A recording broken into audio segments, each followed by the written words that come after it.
আলোচনা হিচাপে ভাগ লৈছে। সংযুক্ত বড়ো গণমঞ্চ united Bodo people's organisation BTC অঞ্চলৰ বাহিৰত থকা অসমৰ বড়ো ৰাইজৰ এটা উমৈহতীয়া সংগঠন আৰু এই সংগঠনটোৱে বিটিচিৰ বাহিৰত থাকি যোৱা বড়োসকলৰ কাৰণে তেওঁলোকৰ সমস্যাৱলীৰ কাৰণে মাতি আহি চৰকাৰৰ লগত সম্পৰ্ক ৰক্ষা কৰি তেওঁলোকে আজি Bodo Kachari welfare autonomous council এখন প্ৰতিষ্ঠা কৰিছে।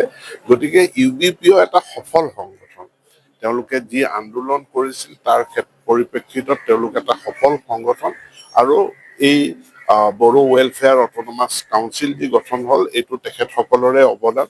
আজি এই সংগঠনৰ 13 সংখ্যক প্ৰতিষ্ঠা দিৱস অনুষ্ঠিত হৈছে। ইয়াত মই অংশগ্ৰহণ কৰিছো মাননীয় মন্ত্ৰী বিশ্বজিৎ দৈমাৰীৰ লগতে আৰু ইউবিপিও সংগঠনলৈ মোৰ ফালৰ পৰা অযুত শুভেচ্ছা শুভকামনা জনাইছো যে যোৱা 13টা বছৰ তেওঁলোকে যেনেকে বিটিচিৰ বাহিৰৰ বড়ো ৰাইজৰ প্ৰতি সেৱা আগবঢ়াইছে আহি থকা দিনবিলাকতো তেনেধৰণে সেৱা আগবঢ়াবলৈ সক্ষম হ'ব বুলি মই আশা ৰাখিছো।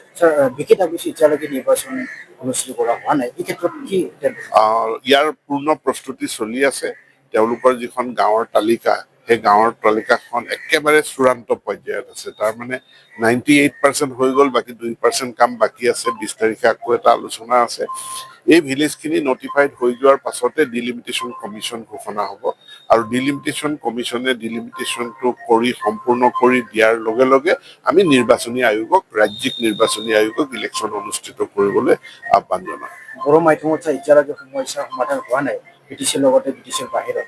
বিটিচি খিনি বেলেগ ধৰণে হ'ব সমাধান। বিটিচিৰ বাহিৰৰ খিনি সমাধান কৰাৰ আমি পৰিকল্পনা কৰিছো আৰু মই বিশেষভাৱে শিক্ষা বিভাগৰ যিহেতু মন্ত্ৰী, মই শিক্ষা বিভাগৰ মন্ত্ৰী হিচাপে Bodo Kachari welfare autonomous council তেওঁলোকৰ পৰা সহযোগিতা বিচাৰিছো আৰু সেই সহযোগিতাৰে বিটিচিৰ বাহিৰত থকা বড়ো মাধ্যমৰ বিদ্যালয়খিনিক আমি খুব সোনকালে গভ-এইডেড স্কুললৈ তাক ৰূপান্তৰিত কৰিম। ভেঞ্চাৰৰ পৰা গভ-এইডেড স্কুললৈকে ৰূপান্তৰিত কৰিম আৰু সেইটো কৰিলেই তেওঁলোকে বিভিন্ন গ্ৰাণ্টসমূহ চৰকাৰৰ ফালৰ পৰা লাভ কৰিব।